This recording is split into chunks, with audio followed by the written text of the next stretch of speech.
Chat का option कहाँ गया?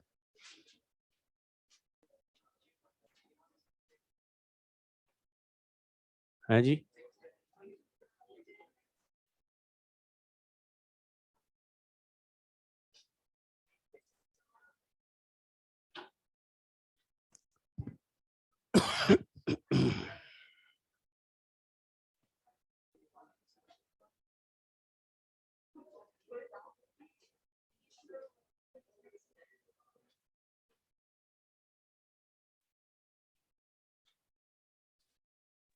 Good evening sir.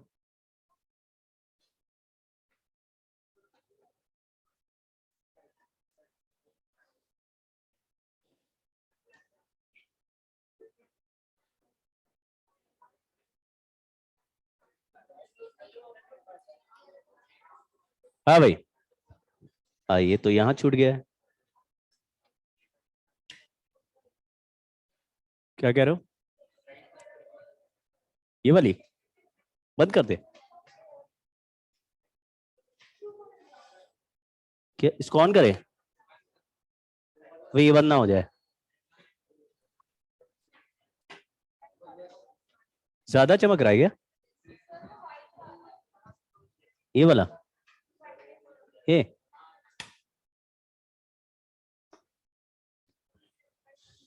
सर जो परसों तापा सर की क्लास हुई थी उसकी रिकॉर्डिंग नहीं मिली। अच्छा ठीक है। आप एक बार ग्रुप पे सेंड कर देना। होटल में आ गई है? आ गई है बच्चों, अब चेक कर लेना। Okay sir.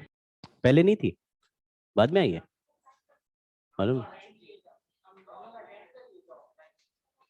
हाँ लेकिन होटल में आ गई है, अभी आई। अच्छा, 2-3 चीजें बच गई हैं अभी, वो जल्दी से फिनिश करेंगे, फिर कैपेसिटेंस स्टार्ट करेंगे। आज जो है ज्यादा फॉर्मूला बेस्ड ही है, इसलिए बहुत स्ट्रेस लेवल कमी है।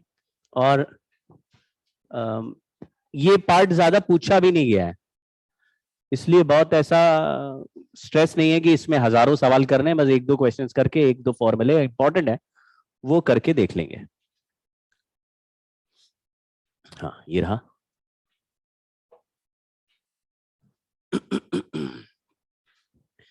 ये हमने लिख दिया था कि अगर नॉन यूनिफॉर्म इलेक्ट्रिक फील्ड में डाइपोल होगा, यूनिफॉर्म में होगा तो नेट फोर्स 0, टॉर्क का formula P cross E, potential energy minus P dot E, work done U2 minus U1।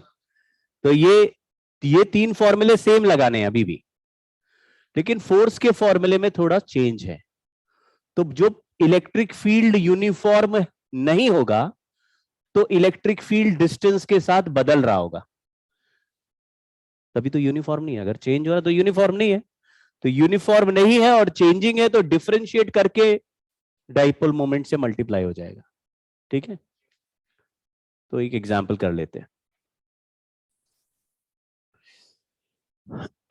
यहां 2 पॉइंट लिखे, टॉर्क बताओ, पोटेंशियल एनर्जी, तीसरा लिख देता हूं force on P2 bye P1। तो पहला पार्ट करते हैं। ये डाइपोल P1 है, ये डाइपोल P2 है, तो मतलब P1 के फील्ड में P2 है, ऐसा बोल सकते हैं। उल्टा भी बोल सकते हैं, P2 के फील्ड में P1 है। तो P2 को टॉर्क कौन लगाएगा? P1 का फील्ड, समझ गए क्या? P1 का फील्ड, P1 फील्ड बना रहा है, उस पे टॉर्क। तो ये तो कुछ भी हो सकता है, मतलब कोई एक्सटर्नल इलेक्ट्रिक फील्ड हो सकता है, कोई पॉइंट चार्ज का इलेक्ट्रिक फील्ड हो सकता है, स्फीयर का हो सकता है, और डिस्क का हो सकता है, प्लेट का कोई भी हो सकता है। अभी लेकिन हम P1 P2 के बारे में बात कर रहे हैं। तो यहाँ पे ये जो लाइन है ये P1 का एक्सिस है, समझ गए क्या? और कोई भी डाइपोल अपने एक्सिस पे सामने कितना इलेक्ट्रिक फील्ड बनाता है? 2kp। तो यहाँ पे इलेक्ट्रिक फील्ड के लिए लिखा 2kp1 बाय, ये यूनिफॉर्म इलेक्ट्रिक फील्ड हो गया या non uniform? Non uniform. Non uniform. R cube है, आर डिस्टेंस है। डिस्टेंस अलग अलग रखने से बदल जाएगा कि एक ही जैसा ही रहेगा? बदल जाएगा।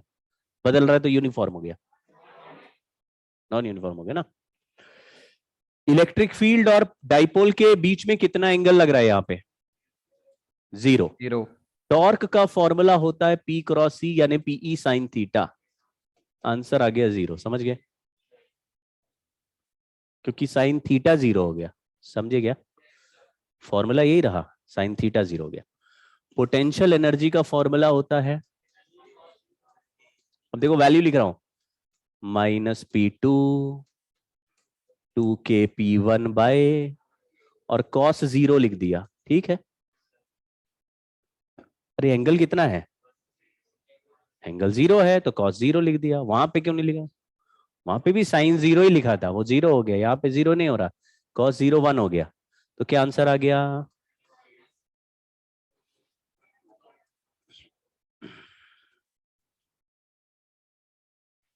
समझ गए? ऐसे ही अगर इसके इक्वेटोरियल पे यहां P2 रख देते तो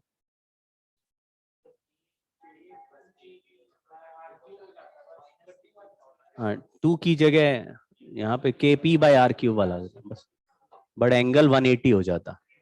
कुछ समझ गए क्या? ये भी लिख पाओगे ना भाई? हाँ। अब पूछा है फोर्स, तो फोर्स अगर P2 पे चाहिए तो P2 को डिफरेंशिएट कर दो इलेक्ट्रिक फील्ड P1 का।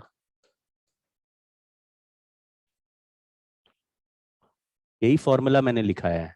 डाइपोल मोमेंट को जिस भी इलेक्ट्रिक फील्ड में रखा वो चेक करो वेरिएबल यानी कि यूनिफॉर्म है या नॉन यूनिफॉर्म। अगर वो नॉन यूनिफॉर्म है तो डिफरेंशिएट करके P से मल्टीप्लाई कर दो। अगर यूनिफॉर्म हुआ तो डिफरेंशिएशन वैसे ही जीरो हो जाएगा, तो आंसर जीरो आ जाएगा। यूनिफॉर्म में तो जीरो आता भी था। रिवाइज कर रहे हो कि नहीं? सर ये फॉर्मूला पिछली बार लिखाया था। हाँ लिखाया था, मतलब वो लिखाया था, मैंने भेज दिया था। तो ये P2, अब इसको डिफरेंशिएट करना है। इसको R का पावर -3 है तो -3 R का पावर -4, ये तो डिफरेंशिएशन हो गया, और 2K P1 और हो गया। समझ गए? डिफरेंशिएशन हो गया तो हमारा आया 6K P1 P2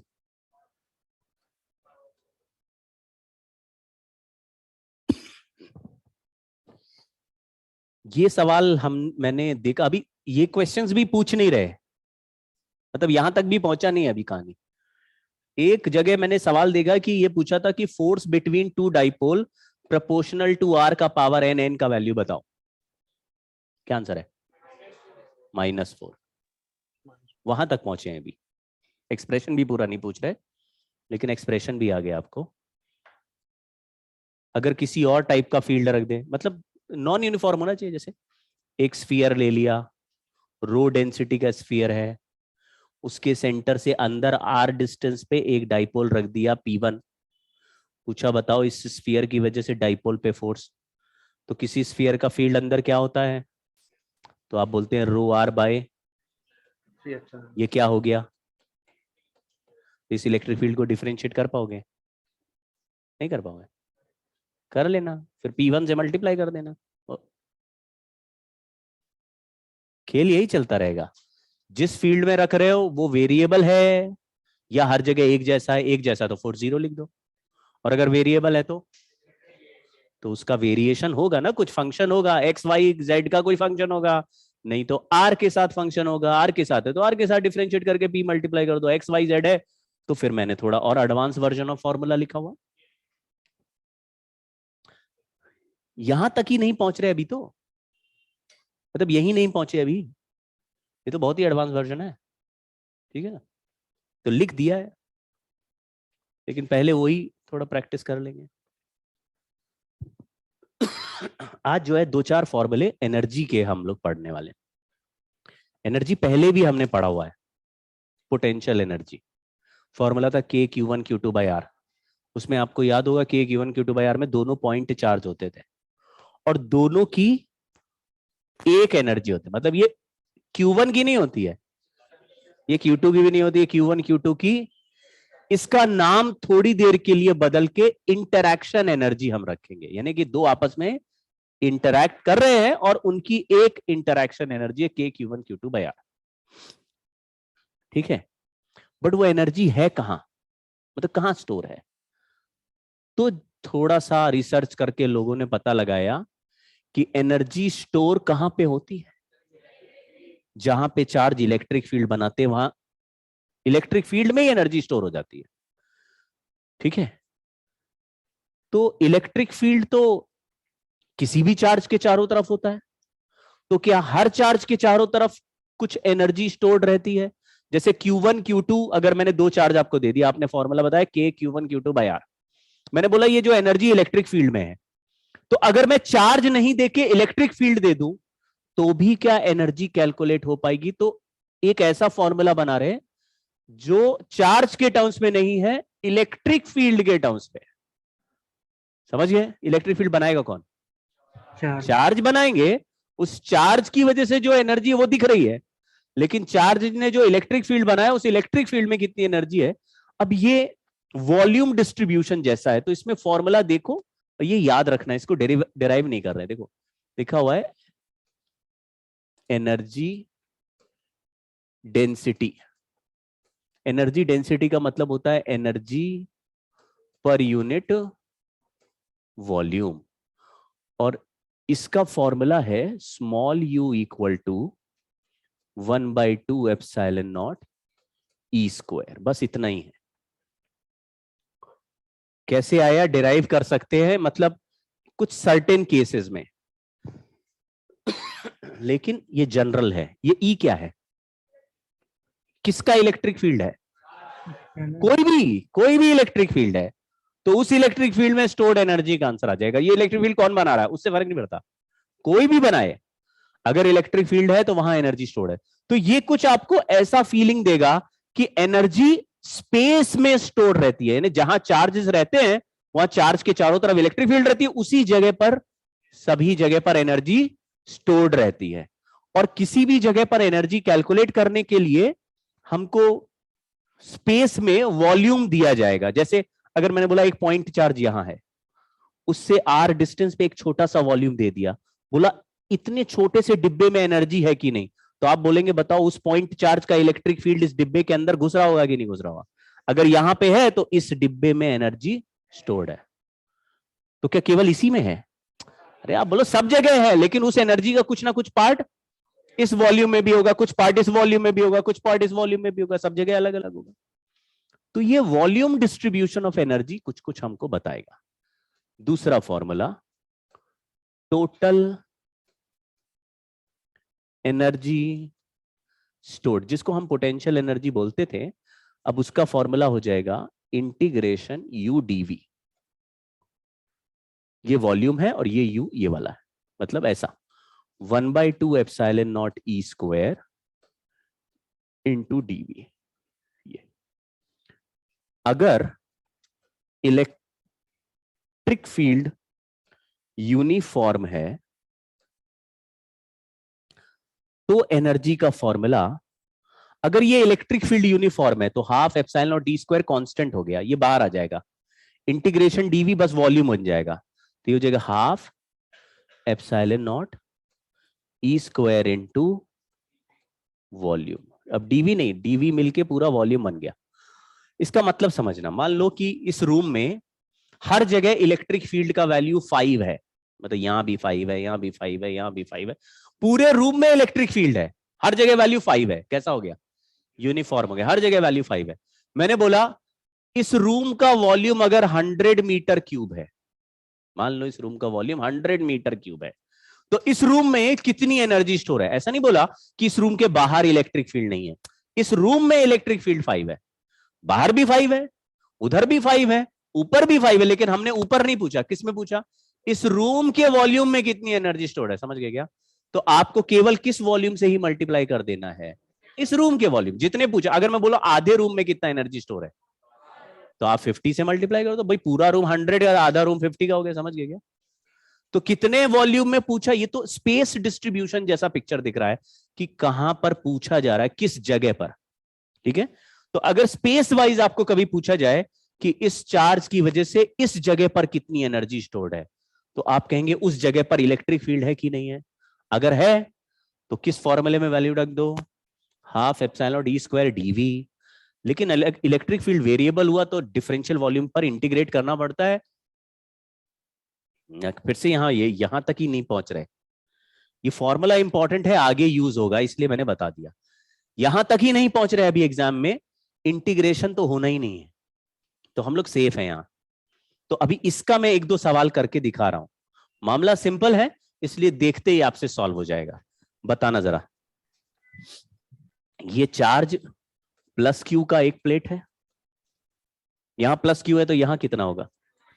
क्या ये बात हमको पता है कि सरफेस इक्वल एंड अपोजिट होते हैं? ये मेटल प्लेट है, इस प्लेट का एरिया भी ए है, इसका भी एरिया ए है, ठीक।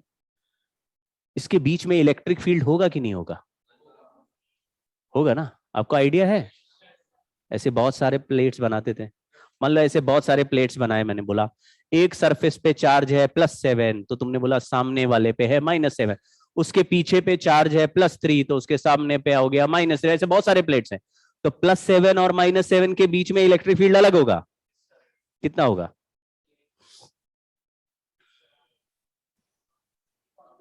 हाँ, सर मेटल कंडक्टर। अरे मेटलवा ही होता है जब इक्वल एंड अपोजिट बोलते हैं भाई, 7K क्या by बात R कर के। रहे हो आप लोग? लल्लू निकले लग रहा है। सर क्वेश्चन एक बार रिपीट करिए। नहीं नहीं, जैसे मैं कुछ दिन नहीं पढ़ा रहा था, तो तुम लोग भी नहीं पढ़ रहे थे क्या? कि चल रही है, सर तो है नहीं, हमको कौन कह रहा पढ़ने को, सोते हैं, ऐसा हो रहा था क्या? मतलब तुम लोगों को पढ़ते रहना था, हर दिन पढ़ना था ना, तो मैंने ये पढ़ाया हुआ है। ऐसे बहुत सारे प्लेट लगा दिए, तभी चार्ज इक्वल एंड अपोजिट होता है। फिर ऐसा नहीं होता हमने इसको Q1 दे दिया तो इसके दोनों सरफेस पे Q1/2, इसको Q2 दे दिया तो दोनों पे Q2/2, इसको Q3 दे दिया तो दोनों पे Q3/2, ऐसे करते थे क्या? एक को 10 दे दिया तो 5/5 हो गया, दूसरे को 6 दे दिया तो 3/3 हो गया, तीसरे को 4 दे दिया 2/2 हो गया, ऐसे डिस्ट्रीब्यूशन करा था क्या हमने? No sir. तो पूरा रीडिस्ट्रीब्यूट किया था ना, तो हमेशा ही था इक्वल एंड अपोजिट सामने सामने में। तब दो प्लेट के बीच में कितना इलेक्ट्रिक फील्ड होता था?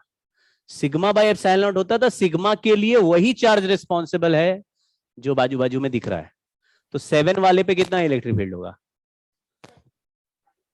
7/A/ε0। तो 3 वाले साइड में कितना होगा? 3/A/ε0। ऐसे ही बोलना है भाई। तो यहाँ कितना इलेक्ट्रिक फील्ड होगा? Q/A/ε। ये फील्ड यूनिफॉर्म लग रहा है कि बदल रहा है डिस्टेंस के साथ? बिल्कुल यूनिफॉर्म। क्वेश्चन पूछा, find energy stored between the plates. अब देखो, ये सवाल पढ़ते ही आपको कुछ अलग फील हो रहा है। बिटवीन द प्लेट्स मतलब किसी वॉल्यूम में स्टोर्ड एनर्जी पूछ रहा है, गैप में पूछ रहा है, हवा में कितनी एनर्जी स्टोर्ड है, समझ गए क्या? तो आपको अभी उसी टर्म में सोचना पड़ेगा कि कभी हवा में पूछे, ऐसा नहीं पूछ रहा चार्ज Q और -Q के बीच की कितनी इंटरेक्शन है, तुम्हें ऐसे बोला KQ1 Q2/R, क्या ये पॉइंट चार्जेस हैं? तो यहां पे ये फॉर्मूला तो नहीं लगेगा ना, KQ - Q/D, ऐसे थोड़े ना कोई फॉर्मूला लगने वाला है। पूछा है इस जगह पर कितना एनर्जी है, तो अगर स्पेस या वॉल्यूम में एनर्जी स्टोर पूछे तो आपका दिमाग किस फॉर्मूले पे जाए? दूसरा फायदा यह है कि इलेक्ट्रिक फील्ड अगर यूनिफॉर्म है तो डायरेक्ट वॉल्यूम से मल्टीप्लाई कर दो, समझ गए? लिख रहा हूं, आंसर बताना। वॉल्यूम समझ में आया? ये वॉल्यूम समझे? आपको क्यूबॉइडल जैसा बीच में ब्रिक जैसा डिब्बा दिख रहा है, एरिया A है, गैप D है, ऐसा हो गया ना बीच में।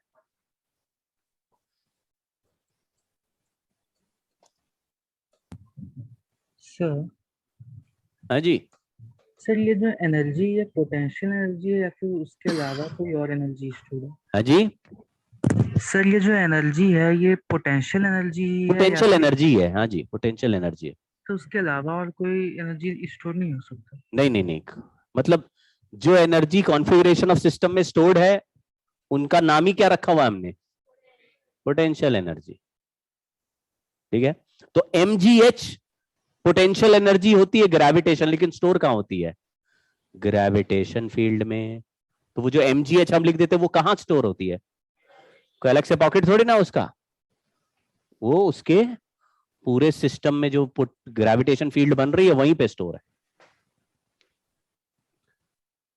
Q square by 2a epsilon not D. आप देखिए ये एक एप्सिलॉन नॉट कैंसिल हो जाएगा, ए भी एक कैंसिल हो जाएगा। ये हमारा आंसर आ गया।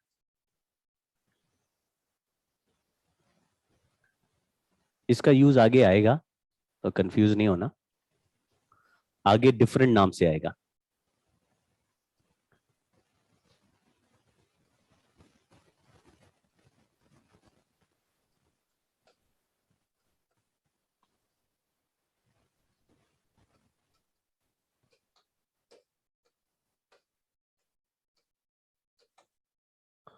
क्वेश्चन पूछा, find energy stored in the cavity. ये uniform conducting sorry non conducting uniformly charge sphere है जिसके अंदर एक स्फेरिकल कैविटी बना दी। कुछ याद आया क्या?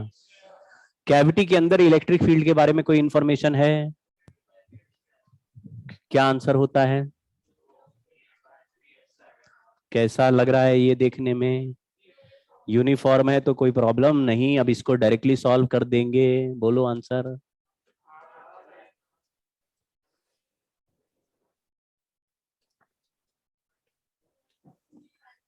कितनी जगह पर पूछा है मैंने? कैविटी में पूछा है तो किस वॉल्यूम से मल्टीप्लाई करोगे? अगर आधे कैविटी में पूछता तो? अगर कैविटी के अंदर r/2 का रेडियस का स्फीयर बना लेता छोटा तो r/2 पे। आइडिया लग रहा है क्या? जितना वॉल्यूम देंगे उतना ही वॉल्यूम लेना भाई। कैविटी के अंदर का ही फील्ड है इसलिए बाहर का वॉल्यूम नहीं ले सकते, समझे क्या? अगर बाहर का लेना पड़ेगा तो पंगा बहुत है, फिर तो सवाल में बाहर तो बदलता फील्ड। बाहर के लिए इतना सिंपल फॉर्मूला नहीं है, अंदर के लिए था तो 4/3 πr³। समझे क्या भाई? आपको कैविटी दिख रहा है? कैविटी नहीं दिख रहा?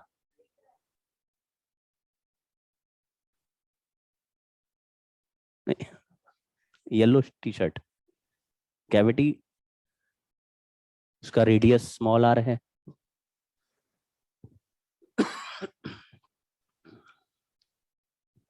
तो ये वॉल्यूम में एनर्जी स्टोर्ड का एक पिक्चर हो गया। अब एनर्जी को लेकर थोड़ा और कंफ्यूज आपको कर देंगे, फिर उस कंफ्यूजन के बाद एक कंप्लीट पिक्चर बनेगी, फिर शायद आपकी लाइफ मतलब इजी हो जाएगी। फिर आपको मामला बिल्कुल क्लियर हो जाएगा कि कभी पोटेंशियल एनर्जी बोलते हैं, कभी एनर्जी स्टोर्ड इन इलेक्ट्रिक फील्ड को पोटेंशियल एनर्जी बोल रहे हैं, कभी दो चार्ज सामने आ जाते हैं उसको पोटेंशियल एनर्जी बोल रहे हैं, और हद तो तब हो जाएगी जब एक चार्ज की ही पोटेंशियल एनर्जी हम बोलने लगेंगे। उसका नाम रख देंगे self energy is energy of potential energy created by one charge. एक ही चार्ज की अपनी एनर्जी हुए सेल्फ एनर्जी। अब इसका लॉजिक समझना, इसको क्यों कहते हैं सेल्फ एनर्जी। ये कंडक्टिंग स्फीयर है, इस पे चार्ज क्यों है? कहां से आया होगा चार्ज क्यों? हमने दिया होगा तो आया होगा। कैसा होता है कि इस कंडक्टर को रख दो, कुछ दिनों में चार्ज जनरेट हो जाता है उसमें, होता है ऐसा? नहीं, या तो इंडक्शन से आएगा या फिर हम इसको चार्ज बाहर से देंगे। तो इसको चार्ज करने के लिए मान लो हम बहुत दूर इंफिनिटी से एक एक चार्ज पार्टिकल को उठा के इस पे रख रहे हैं। बहुत सारे इलेक्ट्रॉन्स है मान लो इसके पास, है ना, मान लो 50 लाख इलेक्ट्रॉन्स है। तो पहला एक इलेक्ट्रॉन हम इंफिनिटी से लाए और इसके सरफेस पे रख दिया, पहला वाला तो कहीं भी घूमता रहेगा। दूसरा इलेक्ट्रॉन लाएंगे तो पहला वाला इलेक्ट्रॉन इसको क्या करेगा? तो यानी दूसरा चार्ज लाएंगे तो इजीली आ जाएगा कि थोड़ा मुश्किल होएगी, डिफिकल्ट हो, मतलब मुझे मेहनत करके लाना पड़ेगा। ऐसे अंदर की तरफ धक्का दे के लाएंगे, फोर्स ऐसे लगाएंगे, ऐसे लेके आएंगे तो मेरा एक वर्क डन हो जाएगा, और वो वर्क डन एनर्जी बन के सिस्टम में स्टोर हो गया है। उसको क्या बोल रहे हैं? इस सिस्टम की पोटेंशियल एनर्जी। लेकिन अब इसमें दो चार्ज नहीं है, ये एक ही सिस्टम को चार्ज करने में ही एनर्जी लग गई हमारी। इसको क्या बोल दिया? इसकी सेल्फ एनर्जी। समझे क्या? के Q1 Q2 बाय R क्या था? इंटरैक्शन एनर्जी थी, समझे ना? Q1 के फील्ड में Q2 को लाके रख रहे थे सामने, इंटरैक्ट हो रहे दोनों, इंटरैक्शन एनर्जी। तुम कहोगे ये भी तो इंटरैक्शन है, ये छोटे छोटे चार्ज, एक इलेक्ट्रॉन लाके 50,000 इलेक्ट्रॉन, 50 लाख इलेक्ट्रॉन बैठाओगे तो ये तो आपस के 50 लाख इलेक्ट्रॉन की तो इंटरेक्शन एनर्जी ये भी हो गई। हाँ, लेकिन सारे के सारे चार्ज फिर एक ही सिस्टम में है कि अलग अलग जगह है? एक ही सिस्टम में है, इसलिए हमने उस पूरे 50 लाख इलेक्ट्रॉन्स की एक एनर्जी बोली, तो वो एक पूरे अपने सिस्टम की होगी, उसको क्या नाम दे दिया? Self energy. कोई भी एनर्जी में दो ही चार्ज लगते हैं, लेकिन इसमें पूरा सिस्टम आपस में इंटरैक्ट कर रहा है। तो इस सिस्टम को चार्ज करने के लिए मुझे मेहनत करनी पड़ेगी, तो मेहनत करने से इस सिस्टम के पास एक एनर्जी स्टोर हो जाएगी। अब देखो, उसको दूसरे लॉजिक से जोड़ रहा हूं मैं। ये स्टोर एनर्जी होगी कहां? ये पिछले स्लाइड से आंसर बताओ। स्टोर, ये सेल्फ एनर्जी इसके पास है, लेकिन कहां स्टोर होगी? फील्ड में। कहां पे? फील्ड में स्टोर होगी। इसका फील्ड होता कहां है? इसके कोई भी कंडक्टर है, अंदर होता है फील्ड की बाहर होता है? अब मेरा सवाल सुनो, हमने इसको चार्ज किया, पोटेंशियल एनर्जी ऑफ डाइपोल वाला टॉपिक रह गया है? रह गया क्या? अच्छा, डिराइव नहीं किया हमने, ठीक, वो कर देंगे। तो मैंने इसको चार्ज करने के लिए कुछ एनर्जी खर्च किया, उसको सेल्फ एनर्जी बोल दिया। वही सिस्टम की पोटेंशियल एनर्जी है, वही सिस्टम की सेल्फ एनर्जी है, वही एनर्जी है जो सिस्टम के इलेक्ट्रिक फील्ड में स्टोर होती है। तो हमने अलग अलग तीन बार पढ़ लिया कि भाई एक पोटेंशियल एनर्जी होती है और एक सेल्फ एनर्जी होती है, दोनों में क्या डिफरेंस है? कोई डिफरेंस नहीं है। सेल्फ एनर्जी ही पोटेंशियल एनर्जी है, और एक एनर्जी इलेक्ट्रिक फील्ड में स्टोर होती है, वो बोलो वो भी तीसरी नहीं होती, वो भी वही एनर्जी होती है, बट उसका फॉर्मूला इलेक्ट्रिक फील्ड के हिसाब से लिखा हुआ है, कुछ फॉर्मूले चार्ज के हिसाब से हम डिराइव कर लेंगे। ठीक है, तीनों एक ही है। सवाल ये है कि इसके अंदर कितनी एनर्जी स्टोर होगी, यहां पे कितनी होगी? हाँ, कितना बोलना है? 0 बोलना। वैसे इसकी एक सेल्फ एनर्जी है, लेकिन उस सेल्फ एनर्जी का कितना हिस्सा अंदर इसके बंद है? 0, क्योंकि फील्ड 0 नहीं है, फील्ड 0 है अंदर। तो जो भी सेल्फ एनर्जी भी बनेगी उसको हम कहां पे स्टोर करेंगे? जहां पे electric field. K Q1 Q2 by R भी कहां स्टोर है? जहां इलेक्ट्रिक फील्ड है वहीं स्टोर है। समझ गए? तो इलेक्ट्रिक फील्ड का जो कॉन्सेप्ट पढ़ रहे हैं, उससे जो एनर्जी आ रही है वो टोटल एनर्जी बताएगा, इलेक्ट्रिक फील्ड में स्टोर। इसको डिराइव कर लेते हैं, इसका आंसर क्या आएगा? आंसर है, सेल्फ एनर्जी लिख देते हैं, K Q² बाय 2R। ये इसका आंसर है। इसमें कितने चार्ज हैं? एक ही चार्ज, एक ही स्फीयर है, तभी इसको इंटरैक्शन एनर्जी नहीं बोल रहे। अकेले स्फीयर की खुद की एनर्जी क्या है? KQ² bye 2R। नाम क्या रख दिया?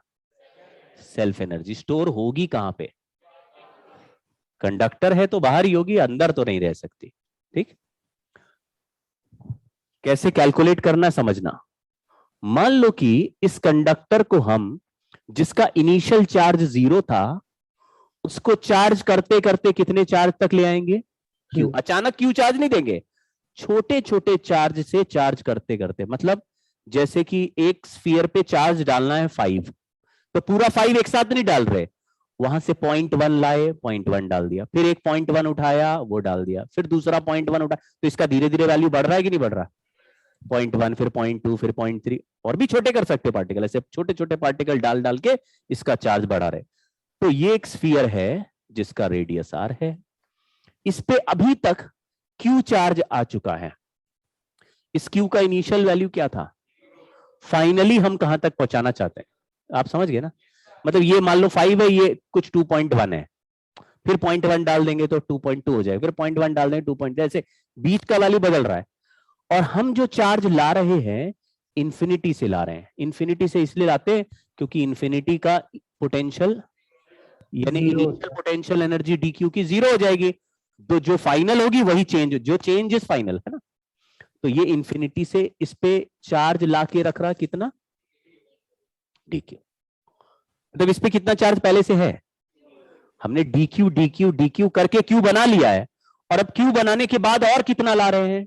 dq और ला रहे हैं। तो हम केवल dq को लाने में कितनी मेहनत लग रही है उसको कैलकुलेट कर रहे हैं। तो मैंने लिखा du इज इक्वल टू, आपको पता है ना, फिर से मैं आपको एक कैलकुलेशन बताता हूं। अगर मान लो कहीं एक पॉइंट है जहां का पोटेंशियल V है, वहां पे एक चार्ज Q1 में लाके रख दूं तो पोटेंशियल एनर्जी कितनी हो जाएगी? Q1V Q1 into V। इस पॉइंट पर कोई एक्सटर्नल पोटेंशियल V पे है ना, एक चार्ज। ऐसे dq चार्ज को कहां लाके रख रहे हैं? स्फीयर के सरफेस पे। स्फीयर पे कितना चार्ज है? Q चार्ज है। स्फीयर का रेडियस क्या है? तो स्फीयर के सरफेस का पोटेंशियल कितना है? तो पोटेंशियल है KQ/R, और कितना चार्ज यहां रख दिया? कुछ समझे क्या? तो ये dq की पोटेंशियल एनर्जी हो गई। लेकिन dq वाला पहले कहां था? तो इनिशियल एनर्जी क्या थी? इंफिनिटी है तो जीरो थी। ये एनर्जी का चेंज या ये एनर्जी dq को लाने में लगी। ऐसे dq लाके q का वैल्यू हम कहां से कहां तक बदलने वाले हैं? 0 to Q। तो बताइए टोटल सेल्फ एनर्जी का आंसर इंटीग्रेशन q dq से बनेगा। What is integration q dq? Q²/2 integration x dx क्या होता है? X²/2 x²/2। उसमें q डाल देंगे तो q²/2। समझ गए क्या? 2 वाला फैक्टर कैसे है समझ गए? KQ²/2R। ये सेल्फ एनर्जी हो। इसका क्या फायदा है? और केवल स्फीयर की सेल्फ एनर्जी हमें पता है और वही हमसे पूछा जाएगा, वही है हमारे डिस्कशन में। अगर मैं आपको दो स्फीयर्स दे दूं, ऐसे सेपरेशन R पे है, R का वैल्यू R1 से भी बड़ा है, R2 से भी बहुत बड़ा है। ये R2 है, ये R1। इस पे चार्ज Q1, इस पे Q2। सवाल पूछा what is total energy of the system. ठीक है, तो पॉइंट ऑफ व्यू समझना। ये दो स्फीयर्स हैं, तो इस स्फीयर को अलग से बनाने में कितनी एनर्जी लगी होगी? इसमें फ्री में तो चार्ज आया नहीं होगा, इस पे चार्ज डाला होगा ना किसी ने, तो इसको चार्ज देने के लिए कितनी एनर्जी लगेगी? उसको क्या कहते हैं? इसको Q2 चार्ज देने में कितनी एनर्जी लगेगी? उसको कहते हैं इसकी सेल्फ एनर्जी। अब ये दो स्फीयर हमने चार्ज कर लिए और फिर दोनों को पास पास लाके कहां रख रहे हैं? एक दूसरे से। तो जब दो चार्ज एक दूसरे के सामने आते हैं तो कौन सी एनर्जी होती है? तो बताइए व्हाट इज टोटल एनर्जी। तो आप बोलेंगे एक इसको बनाने की सेल्फ एनर्जी, एक उसको बनाने की सेल्फ एनर्जी, और दोनों को सामने एक दूसरे को लाओगे, उसकी कौन सी एनर्जी? Interaction energy. तो कितनी एनर्जी ऐड कर देंगे? Self self interaction. इंटरैक्शन एक है, इंटरैक्शन का फॉर्मूला हमें पता है। एक के पोटेंशियल को दूसरे चार से मल्टीप्लाई कर दो, दूसरे के पोटेंशियल को एक के चार से मल्टीप्लाई कर दो, या दोनों को KQ1 Q2/R, क्योंकि स्फीयर से बाहर रहते तो पॉइंट चार्ज की तरह एक्ट करते हैं। तो टोटल एनर्जी लिख सकते क्या? तो सेल्फ हो गया, U2 का सेल्फ हो गया, और दोनों का इंटरैक्शन हो गया। KQ1² KQ2² plus KQ1 Q2। Thinking समझ में आई? इसमें लेकिन ये एनर्जी स्टोर कहां पे है? इलेक्ट्रिक फील्ड कहां पे होगा? अरे तुम बोलोगे चारों तरफ इलेक्ट्रिक फील्ड सारी दुनिया में होगा, लेकिन इलेक्ट्रिक फील्ड के फॉर्मूले से कैलकुलेट करना पॉसिबल नहीं। क्यों? क्योंकि दोनों की टेढ़ी मेढ़ी इलेक्ट्रिक फील्ड बनेगी, मतलब खतरनाक नॉन यूनिफॉर्म इलेक्ट्रिक फील्ड बनेगी। क्योंकि ऐसे मान लो एक चार्ज ऐसे ऐसे बनेगा ना, ऐसे ऐसे टेढ़ा टेढ़ा टेढ़ा, तो टेढ़ी मेढ़ी इलेक्ट्रिक फील्ड है, सब जगह नॉन यूनिफॉर्म है। तो कैलकुलेट करने में इलेक्ट्रिक फील्ड का रास्ता तो बहुत ही डिफिकल्ट है, लेकिन सेल्फ सेल्फ म्यूचुअल करके बोलते हैं तो बड़ा आसान है। टोटल एनर्जी कैलकुलेट होगी। स्टोर कहां होगी? अब सवाल ऐसा पूछ लें, what is energy stored inside this conductor? Zero. What is energy stored inside this conductor? तो इतनी इतनी जगह तो बता ही सकते, बाकी जगह नहीं बता सकते कितनी होगी, लेकिन जहां जीरो है वहां जीरो। समझ गए क्या? तो इलेक्ट्रिक फील्ड में एनर्जी स्टोर है, एनर्जी का वैल्यू टोटल कैलकुलेट हो पा रहा है। तो जो रास्ता हमको आसान दिखेगा वहां पे, जैसे कहीं पर इलेक्ट्रिक फील्ड हमको दे दिया, चार्ज नहीं दिया, बोल रहा है यहाँ इलेक्ट्रिक फील्ड हर जगह 2 है और यहाँ पे एक वॉल्यूम V है, इसमें कितनी एनर्जी है? तो फिर हम पुराना फॉर्मूला लगा लेंगे, ½ ε0 d² × वॉल्यूम। लेकिन अगर कोई बोलता है स्फीयर वाले स्पेशली केसेस है, क्योंकि हमने किसकी सेल्फ एनर्जी पढ़ ली है। चलिए सवाल करते हैं। System consist of two thin concentric metallic shells. एक R1 रेडियस है, R1, दूसरा R2, charge Q1, charge Q2। देखो क्या पूछा, नाम भी ऐसे लिखा है, बोल रहा है सेल्फ एनर्जी W1, बताओ।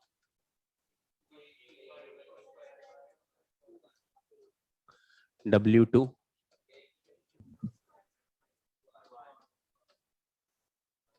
R2 R1। हाँ, अब बोल रहा है कि इंटरैक्शन एनर्जी बताओ।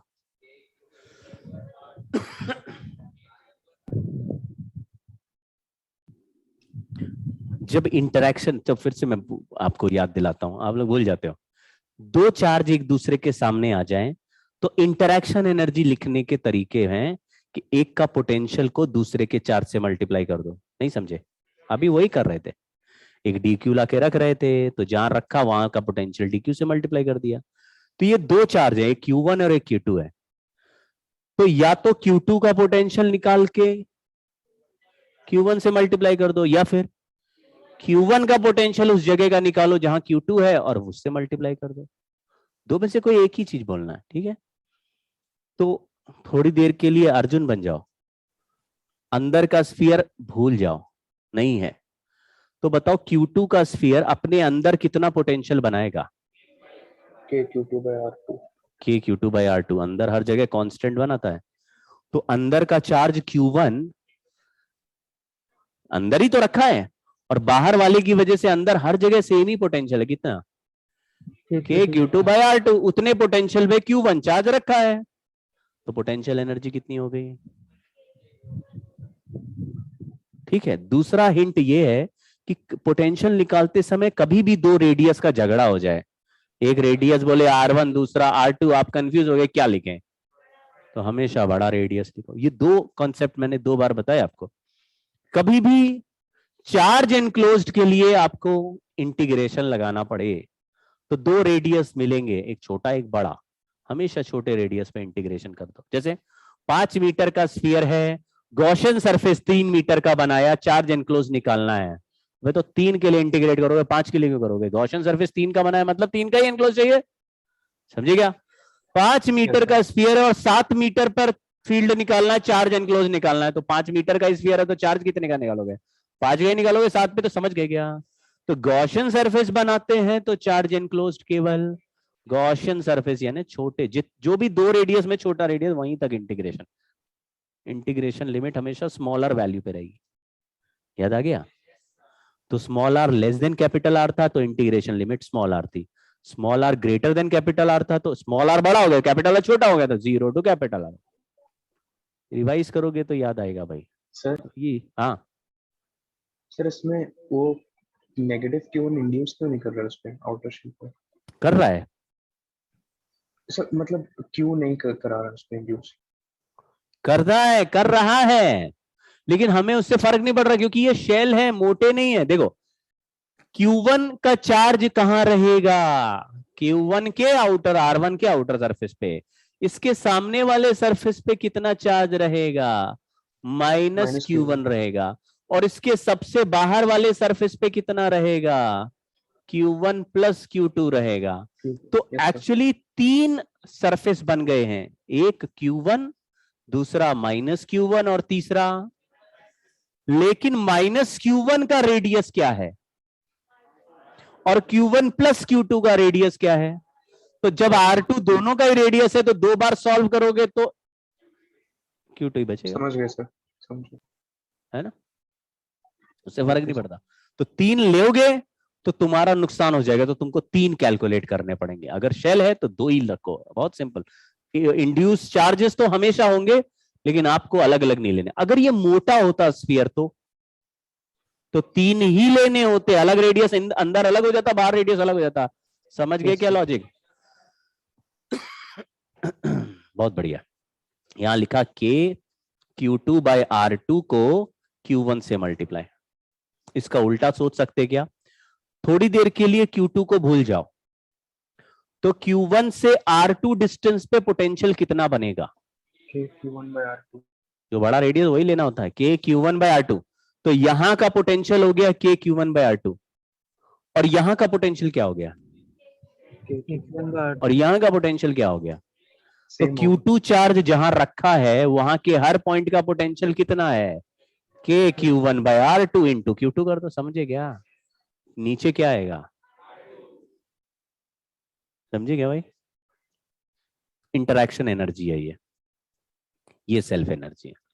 सवाल पूछा टोटल इलेक्ट्रिक एनर्जी बताओ, ऐड कर दो। मुश्किल हो गया क्या?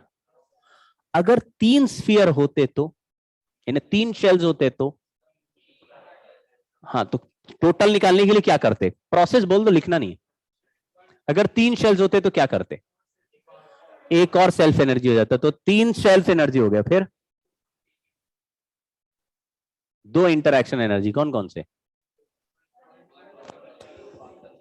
जी, 1 2 का सेल्फ म्यूचुअल यानी इंटरैक्शन एनर्जी, और 2 और 3 का, और 1 और 3 का, ये तो 3 हो गए। 3 होने। आपको पेयर वाइज याद है कुछ कि लल्लू हो? 3 चार्ज लिए थे तो 3 पेयर बनाता, 4 चार्ज लिए थे तो 6 अच्छा, 6 पे। अगर 4 शेल लगा दे तो 4 सेल्फ हो जाएगी, लेकिन 6 इंटरैक्शन हो जाएंगे। आप थोड़ा दिमाग लगाओ भाई, कैसे कर रहे हैं? 3 शेल हैं तो 3 म्यूचुअल एनर्जी, 1 से 2 की बनेगी, 2 से 3 की बनेगी, 3 से 1 की बनेगी। 3 पेयर हो गए भाई। लेकिन 3 पेयर झगड़ रहे होगे तो फिर कौन सा रेडियस हर बार आएगा? तो 1 और 2 में क्या आएगा? R2। 1 और 3 में क्या आएगा? और 2 और 3 में क्या आएगा? ठीक है, 1 सेकेंड में आंसर आप लिख सकते हैं अगर 3 शेल हो। ठीक है ना? ये स्टोर्ड एनर्जी कहां पर है? इलेक्ट्रिक फील्ड में। तो इसके अंदर स्टोर है कि नहीं? यहां पे है और फिर यहां पे है, लेकिन दोनों मिला के ये टोटल एनर्जी। कोई बोलता है अगर ये की एनर्जी स्टोर कहां पे है, तो आपको बोलना है R1 R2 के बीच में भी स्टोर्ड है, और R2 और इंफिनिटी के बीच में स्टोर्ड।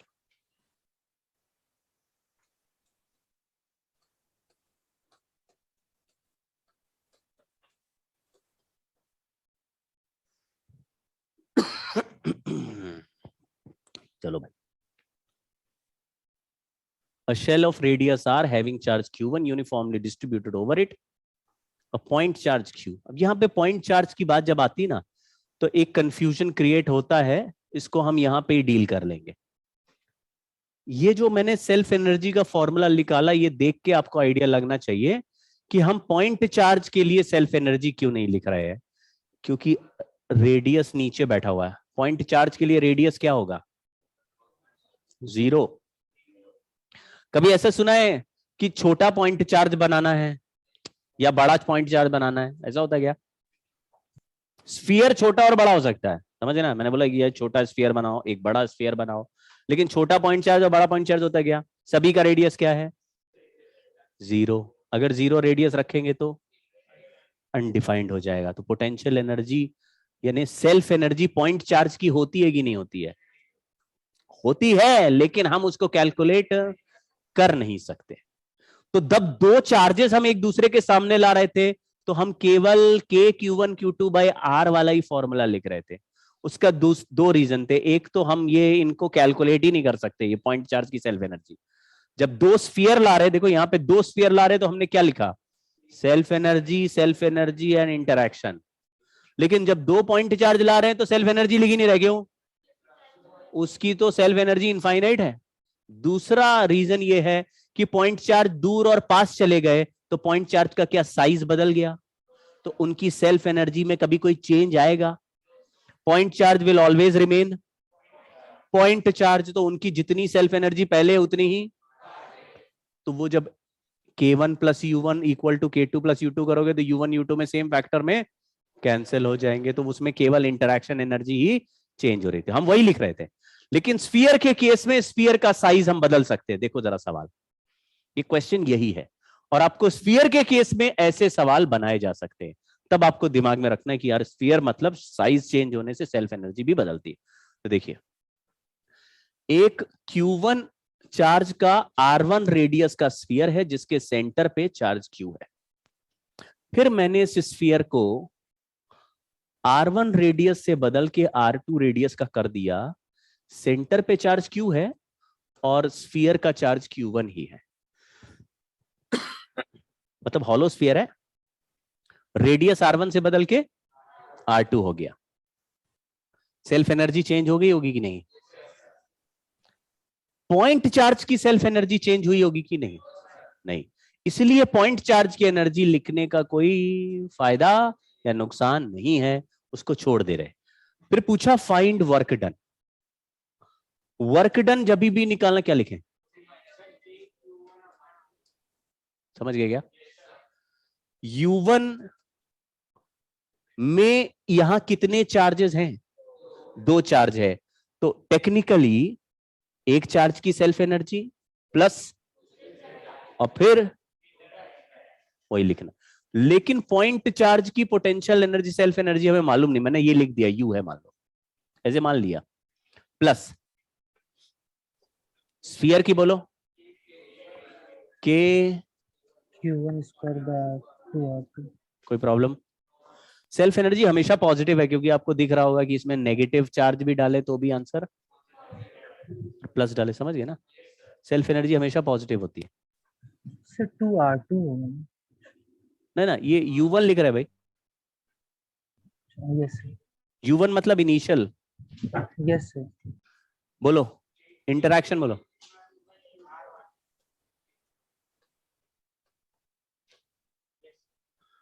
वो जो Q1 चार्ज है सेंटर से कितना दूर है? R1। इसी आंसर में U2 लिखने के लिए क्या करना चाहिए? R1 की जगह R2 लिख दो। R2। तो जो पॉइंट चार्ज की एनर्जी है वो सेम रहेगी कि नहीं? देखो,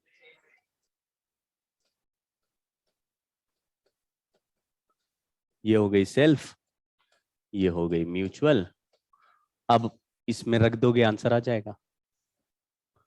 पॉइंट चार्ज वाले केस में हम पॉइंट चार्ज की सेल्फ एनर्जी का पंगा नहीं ले रहे, उसको जीरो भी नहीं कह रहे, उसको लिखना पड़े वो भी चांस नहीं लेते, उसको एक मतलब हटा के भी चल सकते हो।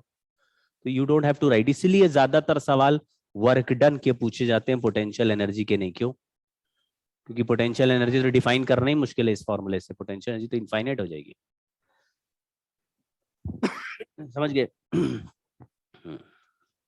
ठीक है।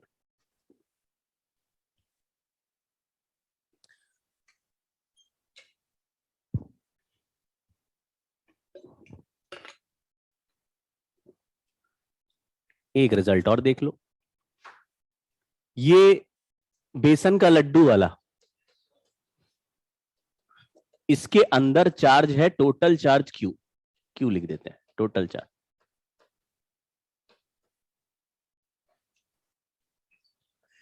इसका सेल्फ एनर्जी का आंसर जो आएगा वो थोड़ा अलग आएगा।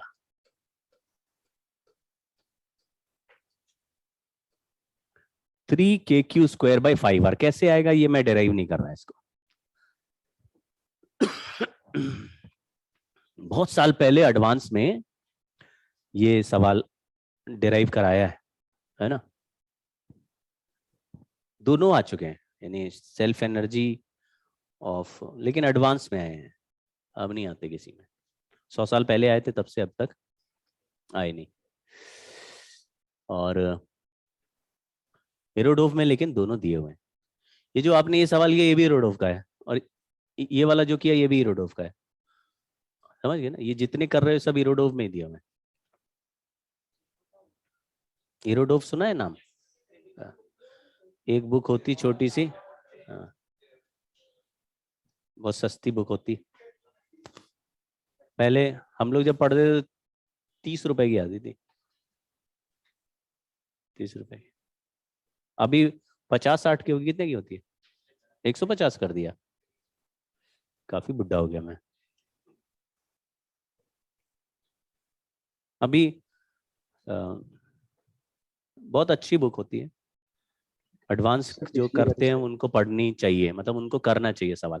हमने एक सेशन किया था एडवांस वाला, उसमें मैंने लगातार इरोडोव के क्वेश्चंस कराए थे। अभी दूसरा भी करेंगे, उसमें भी इरोडोव के क्वेश्चंस करेंगे, फिर ऐसे क्रोटोव के भी करेंगे। दो बुक हैं जो सर खतरनाक जहर होती है, उनको दोनों को करने से एडवांस लेवल की बातें पकड़ में आ जाती है। लेकिन एडवांस की तैयारी में ही यूज करना चाहिए, नहीं तो आप केवीपीवाई की अगर तैयारी करना चाहते हैं तो भी आपको इरोडोव जरूर करनी चाहिए।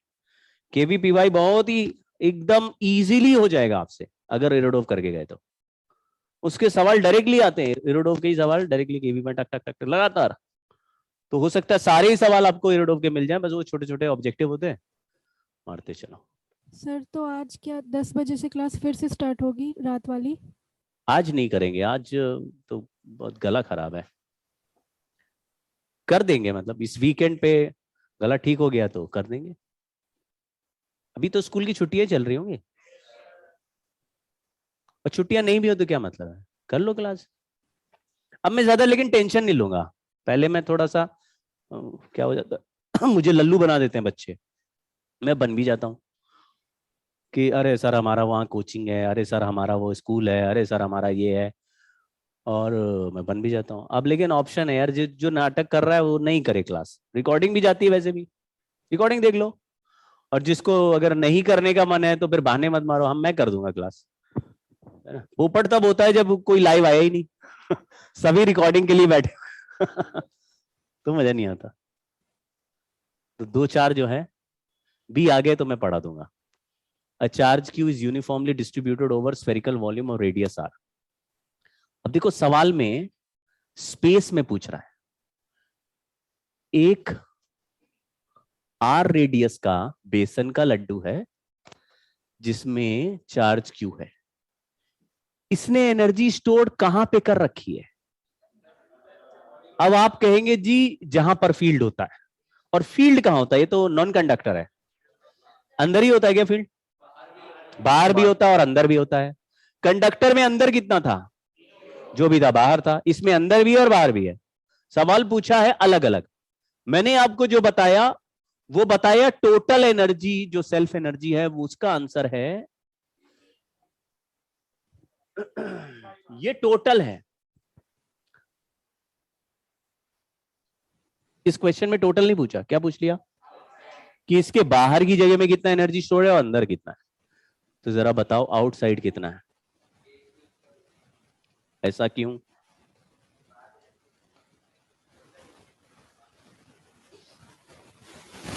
आउटसाइड में वही लिख दिया जो कंडक्टर का लिखा था, क्यों? क्योंकि किसी स्फीयर के बाहर चले जाओ तो इलेक्ट्रिक फील्ड बिल्कुल वैसा ही दिखता है, समझ गए क्या?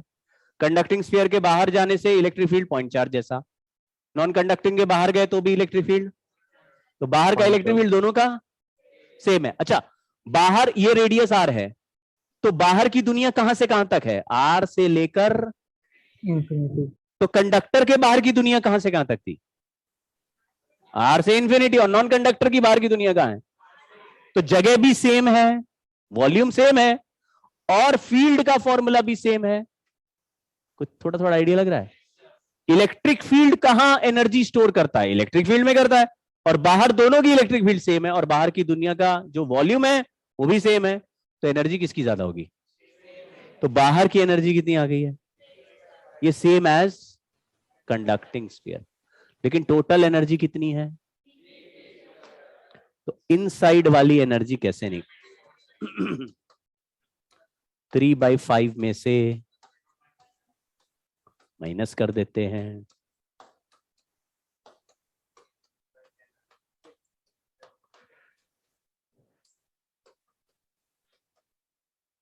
अगर किसी और तरीके से डिराइव भी करें तो भी यही आंसर आएगा। मैं फिर से बोलता हूं, अगर हम किसी मेथड से डिराइव भी करें तो भी अंदर का आंसर यही आएगा।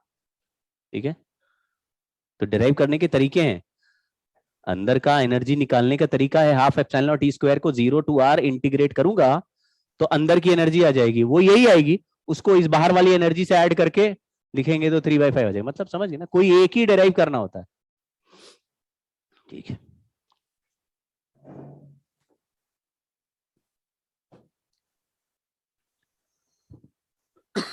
अब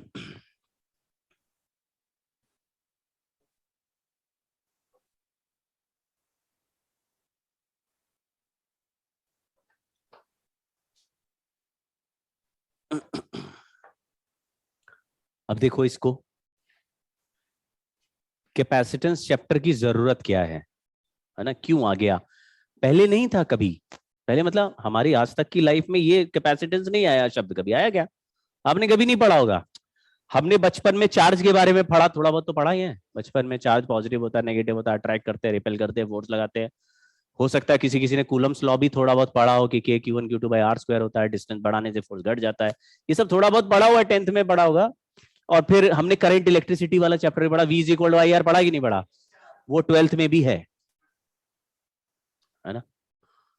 तो अभी 12th में करेंगे, बहुत एक्साइटेड रहता हूं मैं चैप्टर पढ़ाते हुए। मुझे बहुत सारे मेथड उस चैप्टर में सर्किट सॉल्विंग के आते हैं, तो एक के बाद एक मेथड में आपको कराऊंगा, आपको भी बड़ा मजा आएगा। लेकिन जो एनसीईआरटी में दिया वही स्कूल में लगाने से नंबर स्कूल में नंबर बहुत कम आने की चांस होंगे आपके मुझसे पढ़ने के बाद, क्योंकि आपको बहुत ही अच्छे मेथड मिल जाएंगे। तो आपका लालच हमेशा वही रहेगा, यार इतना बढ़िया मेथड है, करना वो पड़ रहा है। और स्कूल वाले खुद अपना ही मेथड नहीं मानते। मतलब एनसीईआरटी में 2 मेथड्स दिए हुए हैं, लेकिन एनसीईआरटी का जो एग्जाम्पल जिस मेथड से एनसीईआरटी में सॉल्व किया है, तो आपने दूसरा लगा दिया तो नहीं, ये इसी से करो, तो खुद ही नहीं मानते, तो नंबर कटेंगे आपके। तो थोड़ा चालाक रहना, मैं बताऊंगा कि कौन सा मेथड लगाना है, वो आपने बचपन में भी पढ़ा हुआ, तो वही लगाने होता है।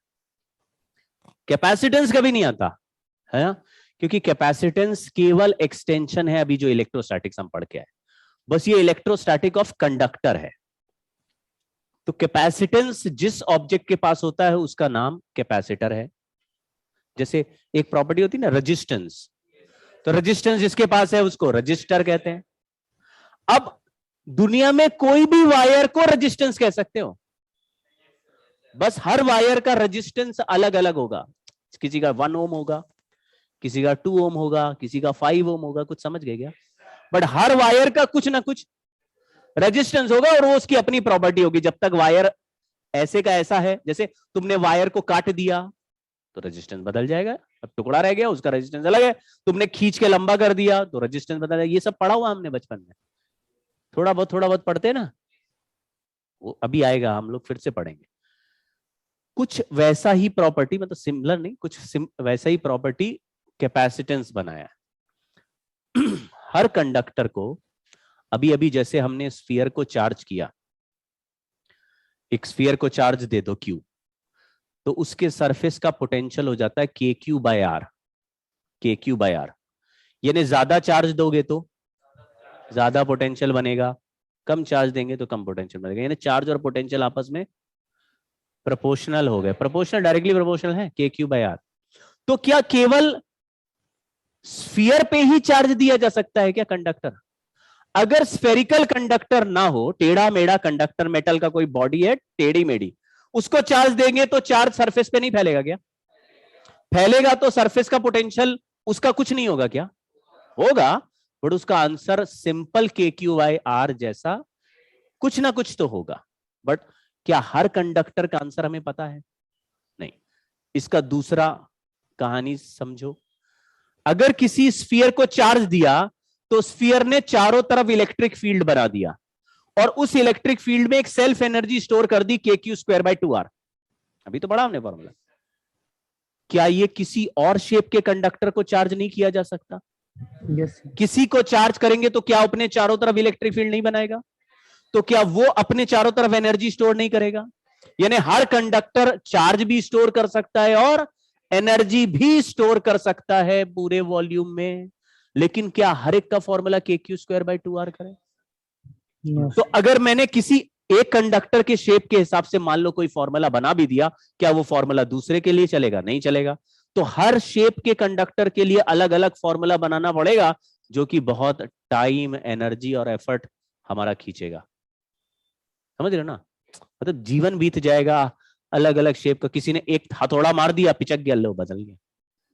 अभी तो बनाया था, क्योंकि जरा भी कुछ भी शेप में चेंज आया तो चार्ज डिस्ट्रीब्यूशन बदल जाएगा, डिस्ट्रीब्यूशन बदलते ही खेल बदल जाएगा।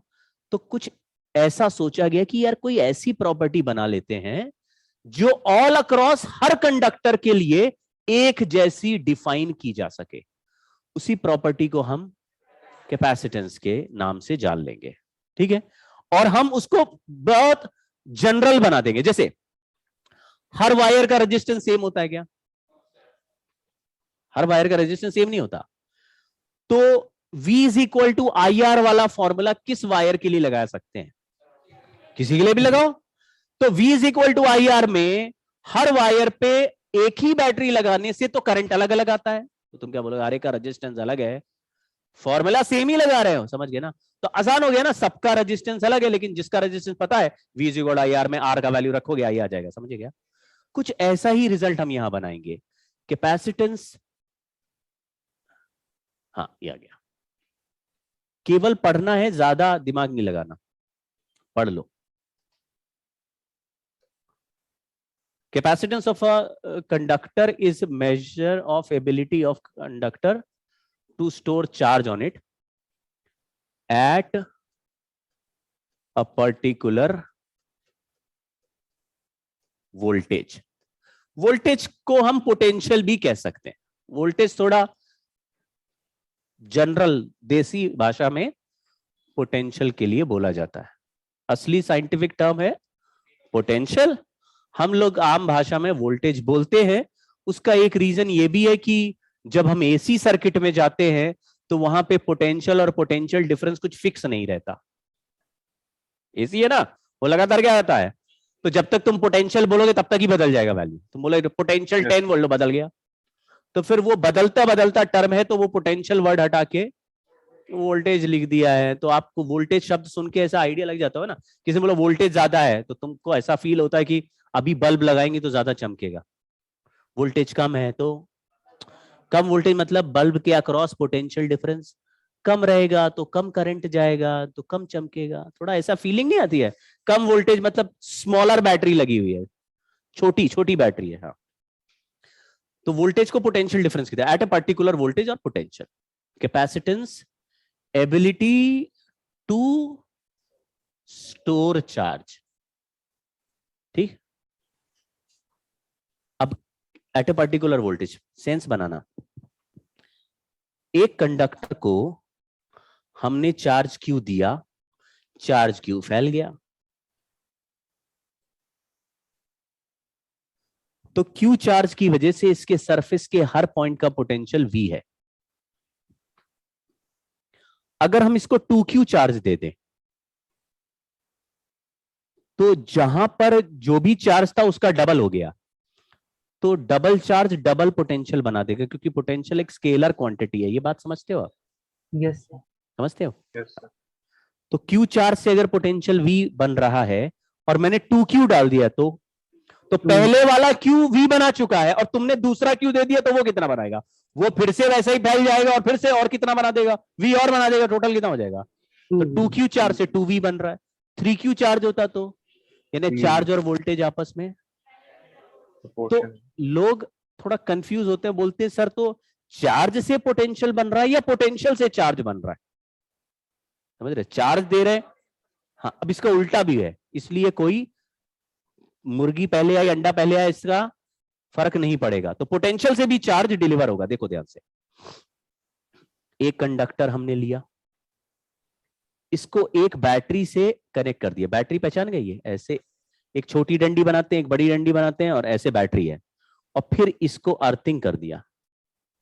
अर्थिंग का रूल होता है जिसको भी अर्थ कर देते हैं उसका पोटेंशियल 0 हो जाता है।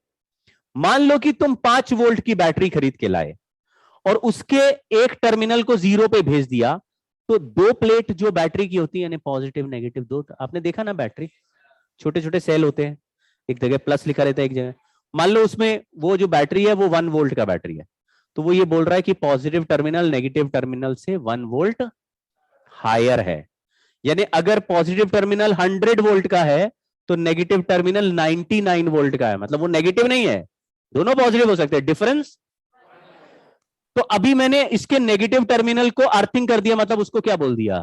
जीरो। मान लो ये 5 वोल्ट का बैटरी है जिसका एक टर्मिनल जीरो है, तो दूसरा कितने का हो गया? 5 का ही हो गया। समझ गए क्या? अगर हम बड़े वाले प्लेट को अर्थिंग कर दे तो छोटा वाला प्लेट -5 हो जाएगा। लग रहा है लल्लू निकले, नहीं समझ गए ना? डिफरेंस 5 ही रहेगा और हायर से दूसरा वाला लोअर रहेगा, तो जीरो से लोअर -5 हो गया। तो ये जीरो है और ये 5 वोल्ट है मान लो। फिर मैंने आपको सिखाया कि एक कंडक्टर को दूसरे, ये मेटल प्लेट है भाई, बैटरी में टर्मिनल मेटल का होता है, तो एक कंडक्टर से दूसरे कंडक्टर को वायर से जोड़ दो तो हायर पोटेंशियल वाले कंडक्टर से चार्ज निकल के जाता है, तो हायर वाले का वोल्टेज घटने लगता है और लोअर वाले का वोल्टेज। और कब तक ऐसा होता है?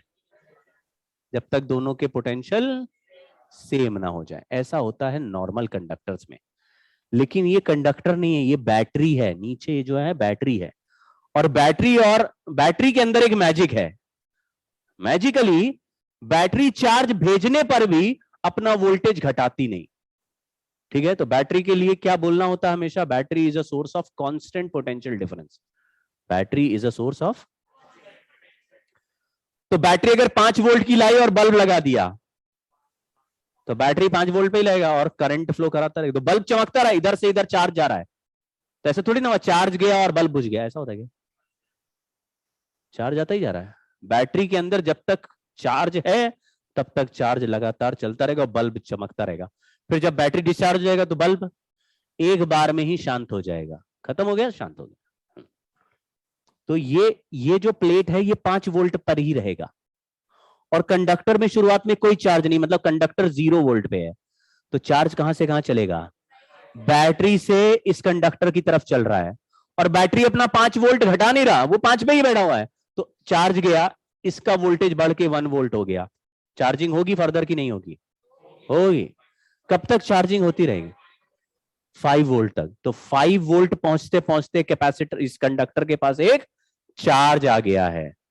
5 वोल्ट की बैटरी से लगाया, एक सर्टेन अमाउंट ऑफ चार्ज आ गया। अब मेरा सवाल यह है, अगर ये बैटरी 5 वोल्ट की नहीं होके 10 वोल्ट की होती तो भी क्या सेम अमाउंट ऑफ चार्ज ही जाता? नहीं जाता। 5 वोल्ट से अगर क्यू गया है तो 10 वोल्ट से 2 क्यू जाता, 15 वोल्ट पे 3 क्यू। समझ गए ना? तो यहां पे हम क्या दे रहे हैं? इसको वोल्टेज दे रहे हैं, चार्ज अपने आप अपीयर हो रहा है। यहां पे क्या कर रहे हैं? चार्ज दे रहे हैं, वोल्टेज अपीयर हो रहा है। तो कौन पहले आया उससे फर्क नहीं पड़ता, समझे ना? तुमने चार्ज दे दिया फिर वोल्टेज कैलकुलेट कर दिया, या वोल्टेज लगा दिया बाद में चार्ज कैलकुलेट कर दिया। हमेशा रूल क्या है कि अगर चार्ज है तो वोल्टेज है और दोनों आपस में प्रोपोर्शनल हैं। अगर ये कंडक्टर नहीं होके कोई ऐसे छोटू सा कंडक्टर होता तो भी क्या जरूरी है कि 5 वोल्ट का बैटरी लगाने में सेम अमाउंट ऑफ चार्ज आता? ऐसा जरूरी नहीं है। उसमें भी कुछ चार्ज आएगा, वो चार्ज भी प्रोपोर्शनल होगा, लेकिन उसका प्रोपोर्शनैलिटी कांस्टेंट और इसका प्रोपोर्शनैलिटी कांस्टेंट अलग अलग होगा। तो रूल क्या बना अभी समझते हैं। यहां पे लिखा हुआ है capacity of conductor is independent of charge given और इट्स पोटेंशियल। ये अभी मैं सिखा दूंगा आपको क्या मतलब है, इस बातों का मतलब सिखाता हूं। फिर लिखा है capacitor can store energy in form of potential energy. अभी हम पढ़ चुके हैं ये।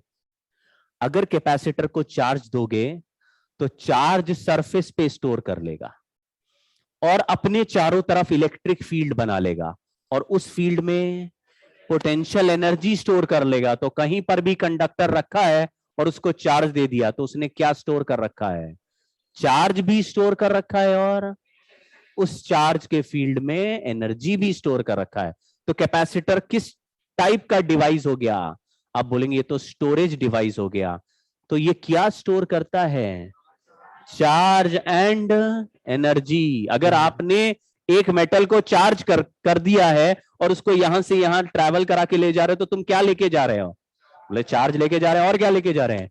एनर्जी लेके जा रहे हैं। अगर इनको टच करा दे तो, मेटल को चार्ज करके इनके बॉडी से टच करा दे तो इनको चार्ज भी मिलेगा, साथ साथ एनर्जी। ऐसे झटके से हिल जाएंगे, है ना? ऐसा झटका आप लोगों ने कई मूवीज में देखा भी होगा। एक जब आदमी की हार्ट बीट, हीरो की स्पेशली हार्ट बीट रुक जाती है मूवीज में, तो कैसे रिवाइव कराते हैं? वो डिफिब्रिलेटर होता है, उसमें 2 ऐसे प्रेस जैसे होते हैं, ऐसा लगता है प्रेस ही कर देंगे उसको, है ना? दो ही होते हैं, तो वो दो क्या है, दो इलेक्ट्रोड्स हैं, एक पॉजिटिव टर्मिनल से कनेक्टेड, कैपेसिटर ही है उसके अंदर, बड़ा डिब्बा है उसके अंदर कैपेसिटर है, दो प्लेट्स हैं, एक पॉजिटिव टर्मिनल और एक नेगेटिव टर्मिनल।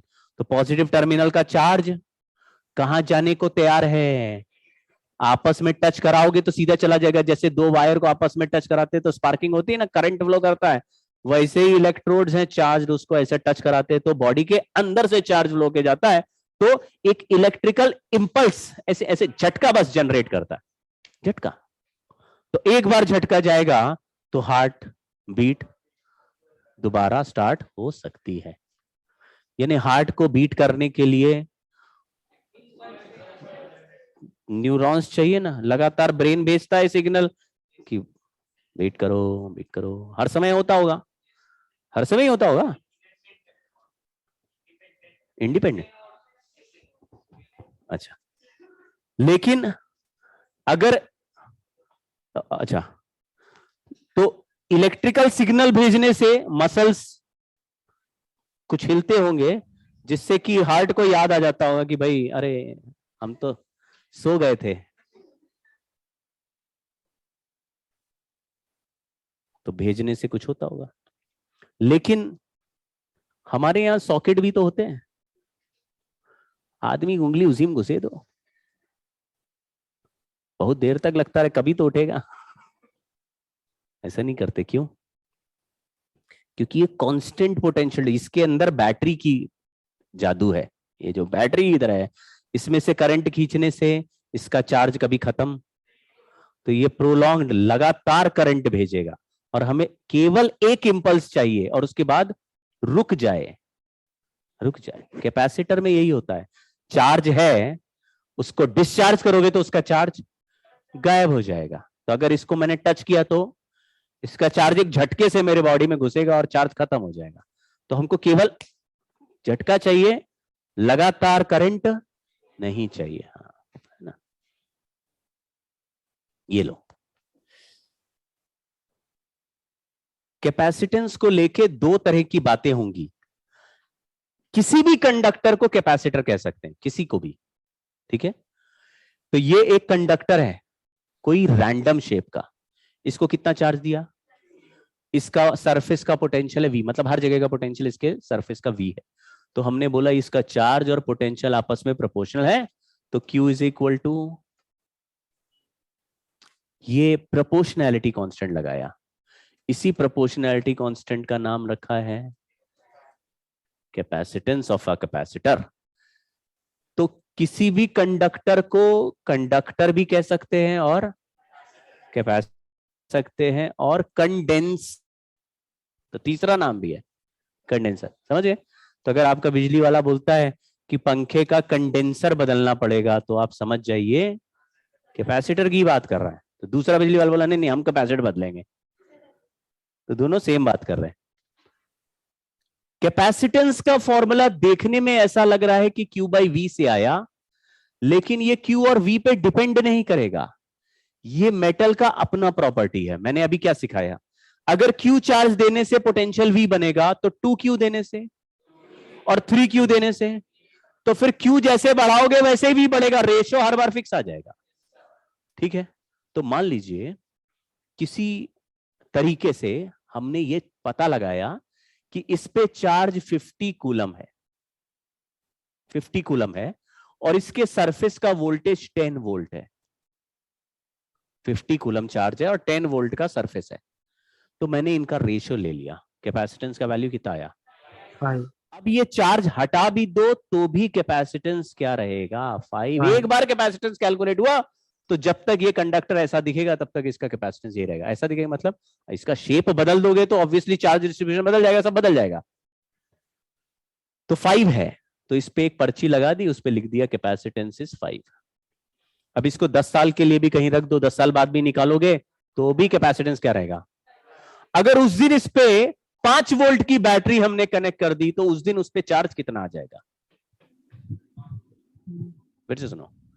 कैपेसिटेंस इसका 5 था, मैंने इसको 5 वोल्ट की बैटरी से कनेक्ट कर दिया, तो उस पे उस दिन कितना चार्ज दिखाई देगा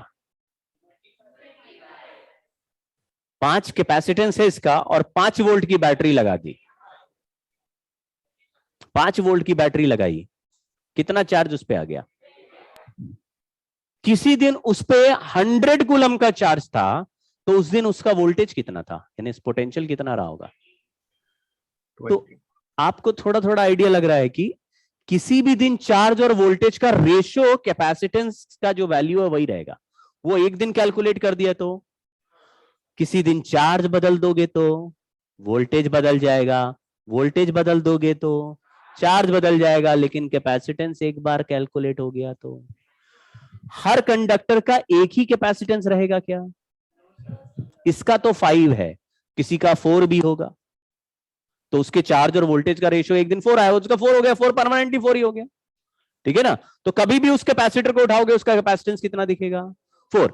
अब Q is equal to CV वाले फॉर्मूले में अगर Q का वैल्यू पता है तो V कैलकुलेट हो जाएगा, समझ गए ना? तो 3 वेरिएबल में कम से कम ये तो हमारे पास आ गया, अगर एक वेरिएबल दोगे दूसरा कैलकुलेट हो जाएगा, तो यानी हमारा झंझट कम हो जाएगा। कैपेसिटेंस एक दिन कैलकुलेट करना पड़ेगा और हमेशा के लिए मामला फिक्स हो जाएगा। तो अलग अलग दसियों के पोटेंशियल का फॉर्मूला बनाए याद रखें, उसकी बजाय एक दिन चार्ज और वोल्टेज का रेशियो लेके कैपेसिटेंस कैलकुलेट करके उसके ऊपर पर्ची चिपका देंगे, ये 5 वाला है। तो वो कोई भी देखेगा कैपेसिटेंस, ऐसे मेटल उठाया उसने देखा रे C इक्वल टू 5 लिखा हुआ है, वो क्या समझ जाएगा कि इस फॉर्मूले में यहाँ पे 5 लिख दो, KQ/R, और इस तरह के फॉर्मूले बनाने की जरूरत नहीं। और किसी भी कंडक्टर के लिए बात ट्रू है, बस एक दिन मेहनत करनी पड़ती है जिस दिन आप उसका कैपेसिटेंस कैलकुलेट कर रहे हैं, ठीक है? तो C जो है किस पे डिपेंड करेगा? Shape, size and surrounding medium.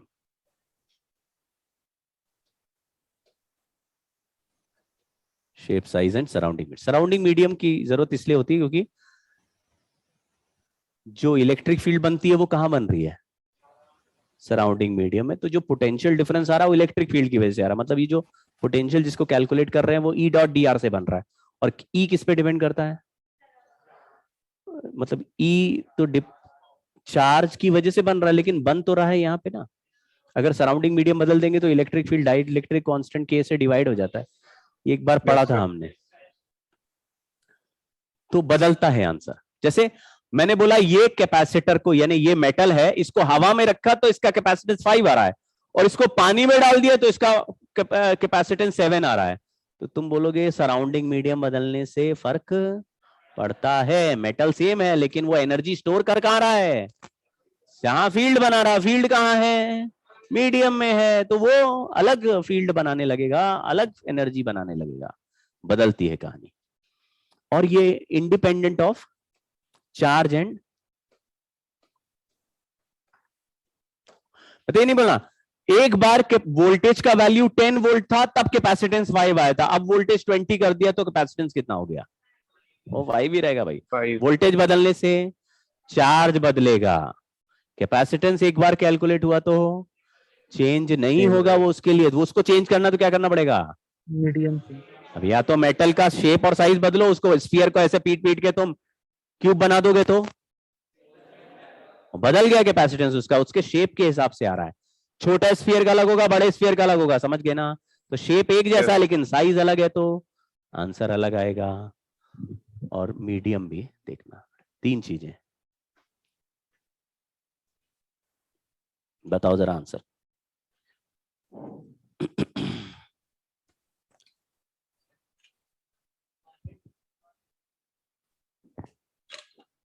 अपना इसका यूनिट होता है फैरेड। ये जो कैपेसिटेंस का यूनिट है वो कूलम अपॉन वोल्ट, इसको बोलते हैं FARAD, फैरेड। तो अगर माइक्रो कूलम हो गया तो टाइम हो गया। नहीं, नेक्स्ट क्लास कौन सी? नेक्स्ट क्लास मैथ्स की है सर।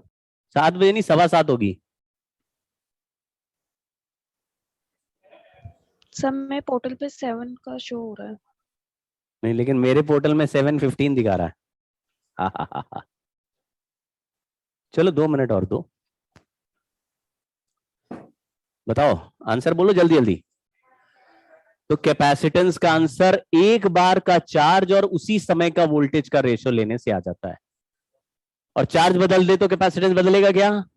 हाँ, तो ये आ गया 1 माइक्रोफैरेड। आपको यूनिट समझ में आया? Yes sir.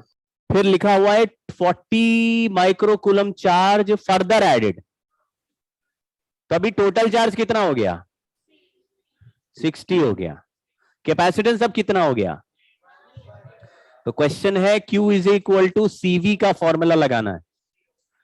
चार्ज का वैल्यू 60 माइक्रोकूलम हो गया है और कैपेसिटेंस का वैल्यू 1 माइक्रोफैरेड है। वोल्ट का वैल्यू, वोल्टेज का वैल्यू निकालना है 60 वोल्ट। थोड़ा दिमाग लगाओगे तो ऐसे मन में ही सॉल्व हो जाएगा। 20 माइक्रोकूलम देने से कितना वोल्ट बना था? 20। तो 40 और दोगे तो कितना वोल्ट और बना देगा? 40 वोल्ट और बना देगा। चार्ज और वोल्टेज आपस में प्रोपोर्शनल खेलते हैं भाई। जितना चार्ज बढ़ाओगे, आप प्रोपोर्शनैलिटी पकड़ पा रहे हो? देखो 20 से 20 बना था तो 40 से 40 और बन जाएगा। तो फॉर्मूला लगाने की जरूरत नहीं है, लेकिन आप फॉर्मूले बेस भी रखेंगे तो भी मामला क्लियर है। समझ गए क्या? कैपेसिटेंस बदल गया क्या? कब बदलेगा? अगर बोला इसका मीडियम बदल देते हैं बाहर का, हाँ तो फिर बदल जाएगा। कैसे बदलेगा, क्या होगा, वो सीखेंगे। ये वो शेप है या ये वो ऑब्जेक्ट है जो हम बनाते हैं कैपेसिटर। फिर से सुनो, हर कंडक्टर एक कैपेसिटर है, लेकिन कैपेसिटर को जब मैं सर्किट में यूज करना चाहूंगा, जैसे हर वायर एक रेजिस्टेंस है, तो बल्ब में क्या कोई भी वायर लगा दोगे? हर वायर रेजिस्टेंस है, बल्ब में कोई भी लगाओ, हर वायर ही तो रेजिस्टेंस है। तो बल्ब के लिए तो स्पेसिफिक रेजिस्टेंस बनाते हैं ना, वही लगाते हैं ना। हमारी मर्जी से हम डिजाइन करते होंगे ना भाई कि यही वाला वायर लगाओ, ज्यादा चमकेगा। ऐसे ही हर कंडक्टर कैपेसिटर है। तो क्या किसी भी कंडक्टर को सर्किट में घुसा देंगे? चम्मच उठा के लगा दिया हमने, कैपेसिटर मिलने रहा था, कोई भी कंडक्टर कैपेसिटर लगा दो चम्मच सर्किट में, ऐसे होता क्या? नहीं करते। तो फिर कोई भी कैपेसिटर नहीं होता, तो फिर हम डिजाइन करते हैं कैपेसिटर को। तो जब मुझे बोलोगे डिजाइन करने को, तो मैं सिंगल कंडक्टर का कैपेसिटर नहीं बनाऊंगा। हमेशा कम से कम 2 कंडक्टर्स को एक साथ रखूंगा और उसके 2 के सिस्टम का एक कैपेसिटर बनाऊंगा। इससे बड़ा फायदा होता है। थोड़ा लॉजिक बनाना। अगर अकेला कंडक्टर है और इसको चार्ज क्यू दिया, तो चार्ज क्यू से इसको वोल्टेज मिलेगा V। तो मैंने बोला एक कंडक्टर को 10 वोल्ट पे चार्ज करो, तो मैंने उतना चार्ज दिया जब इसका वोल्टेज बढ़ते बढ़ते कितना हो गया? 10 वोल्ट हो गया। अब और चार्ज नहीं ले रहा है, क्योंकि 10 वोल्ट तक चार्ज होना था, अब और नहीं ले रहा। तो मतलब इसकी जो भूख थी, समझ गए ना? तुम 2 रोटी खा सकते हो, तो तुमने 2 रोटी खा ली, तुम्हारा पेट भर गया। यहां तक। या 4 रोटी खा सकते हो, 4 रोटी खा ली, भर गया पेट। ठीक है। अब जो बाजू में अगर कोई और कंडक्टर लगा दे, तो उसके इंडक्शन से इसको नेगेटिव चार्ज मिल जाएगा। इसको अर्थ कर देंगे, इसका पॉजिटिव रिपल्शन से निकल जाएगा, ये प्लस क्यू हो जाएगा और इसके पास माइनस क्यू, या कुछ भी कम भी है तो भी इसके पास कुछ नेगेटिव चार्ज है। अब बताना, ये अपने पॉजिटिव चार्ज से अपने ऊपर पोटेंशियल बना रहा था कुछ V 10 वोल्ट। इसका नेगेटिव चार्ज जो बाजू में रखा हुआ है, वो नेगेटिव चार्ज यहां पे एक नेगेटिव पोटेंशियल बनाएगा। समझ गया? हालांकि इसकी दूरी थोड़ी ज्यादा है, तो ये -10 नहीं बनाएगा। मान लो -8 बना रहा है, तो ये कंडक्टर अपने चार्ज की वजह से 10 बना रहा था, और बाजू में एक कंडक्टर हम साइड में लाके केवल अर्थ कर दें, तो उस कंडक्टर के साइड में आते ही उसने इसके ऊपर -8 बना दिया। तो जो 10 था अचानक घट के 2 रह जाएगा। समझ गए? 10 तक भर गया था। बैटरी 10 वोल्ट की उधर से चार्ज फेंक रही है, कंडक्टर नहीं खा रहा है, क्योंकि वो खुद कितने वोल्टेज पे है? 10 वोल्ट पे है। बैटरी भी 10 पे, वो भी 10 पे, उसका पेट भरा है, वो नहीं ले रहा है। लेकिन अचानक दूसरा कंडक्टर पास में लाए, इसका 10 वाला वोल्टेज घट के 2 रह गया, और बैटरी अभी भी 10 पे है। क्या करेगा? चार्ज फिर से फेंकने लगेगा। अब बताइए, पहले से ज्यादा चार्ज खा के ये तैयार हो गया कि नहीं हो गया?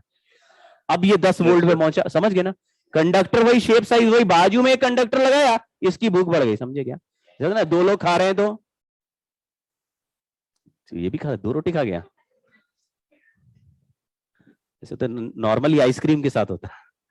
अगर बीच में एक आइसक्रीम हो और 2-3 भाई बहन हो, तो दूसरे की चम्मच ही देखते रहते हैं, ये इतना बड़ा है ना, और फटाफट खाए जाओ। तो ये ऐसे दूसरा आया, इसका इसकी वोल्टेज घट गया करस्पॉन्डिंग, तो ज्यादा चार्ज खा के अब सेम वोल्टेज में पहुंचेगा, मतलब इसका कैपेसिटी, तो हम चाहते ज्यादा कैपेसिटी रहे तो ज्यादा चार्ज स्टोर करेगा और ज्यादा एनर्जी स्टोर करेगा, तो कैपेसिटी बढ़ाते। तो पेयर ऑफ कंडक्टर से सिस्टम बेटर कैपेसिटेंस बनाता है। तो हम लोग आगे चल के, अच्छा ये लेकिन इसमें देखो ये वोल्टेज कितना लिखा है ए, तो V की जगह क्या लिखा हुआ है, तो V नहीं होता एक्चुअली, ये क्या होता है, पोटेंशियल डिफरेंस। पोटेंशियल डिफरेंस बोलते V ही है, तो कंफ्यूज नहीं होना। जैसे V is equal to IR में V क्या होता है, पोटेंशियल डिफरेंस ही होता है, लेकिन बचपन से क्या पढ़ते आ रहे हैं, तो V चले जा रहा है। वैसे डिफरेंस में हमेशा डेल्टा V होना चाहिए, तो होना चाहिए डेल्टा V, पर कंफ्यूज नहीं होना है हमको, ये डेल्टा V है, ठीक है, नेक्स्ट टाइम करेंगे। सर हाँ जी, सर ऐसा क्यों होता है कि कैपेसिटर एक इम्पल्स दे सकता है और हाँ एक जी? बैटरी इम्पल्स नहीं प्रोवाइड करता? एक मिनट, आवाज क्लियर नहीं आ रही, एक मिनट आवाज बढ़ाते हैं। हाँ बोलो भाई। सर ऐसा क्यों होता है कि एक कैपेसिटर सडन इम्पल्स दे सकता है लेकिन एक बैटरी इम्पल्स नहीं प्रोवाइड कर सकता? हाँ, क्योंकि कैपेसिटर के प्लेट्स पे एक सर्टेन अमाउंट ऑफ चार्ज ही है, जैसे इसका प्लस चार्ज है और इसका माइनस चार्ज। अगर इनको किसी वायर से जोड़ दूं तो ये अपना प्लस चार्ज इस माइनस चार्ज को देके दोनों न्यूट्रल हो जाएंगे, बस तभी तक फ्लो करेगा। एक बार इसका चार्ज 0 हो गया तो ये और चार्ज भेजेगा नहीं। लेकिन बैटरी में अगर बैटरी से किसी को कनेक्ट कर दो, ऐसे आप दोनों हाथ से बैटरी को कनेक्ट कर दो, तो बैटरी जितना भी चार्ज फेंके, इसका पॉजिटिव टर्मिनल का चार्ज डिक्रीज नहीं होता और नेगेटिव का भी डिक्रीज नहीं होता, क्योंकि बैटरी के अंदर केमिकल रिएक्शंस अंदर हो रहे होते हैं। तो वो क्या करते हैं, इधर से जो पॉजिटिव नेगेटिव आयंस हैं, जैसा पॉजिटिव आयन इधर से निकला वैसे ही पॉजिटिव आयन वापस प्लेट पे चिपक जाते हैं बैटरी के सॉल्यूशन से। समझ गए क्या? Okay sir, yes sir. तो 4 अगर 4 पॉजिटिव चार्ज निकले तो उसके पॉजिटिव प्लेट में 4 चार्ज की कमी हो गई, तो अंदर का जो बैटरी का कोर है, यानी कि जिसमें लिथियम आयन बोलते हैं ना बैटरी में, तो Yes, वो sir, yes, sir. उसके आयंस निकल निकल के वापस टर्मिनल पे चिपक जाते हैं। तो वहां पे आयंस जनरेट होते रहते हैं लगातार, जिससे कि लगातार टर्मिनल्स का वैल्यू मेंटेन रहता है। इसमें कोई चार्ज आने की जगह नहीं है, जो चार्ज है वो एक बार चला गया तो चार्ज खत्म हो गया, तो फिर फर्दर चार्जिंग या डिस्चार्जिंग नहीं होती। तो एक झटका लगा और गायब हो गया सब, ऐसे है। ठीक है, okay sir. Okay, thank you sir. Okay जी, bye bye. Thank you sir.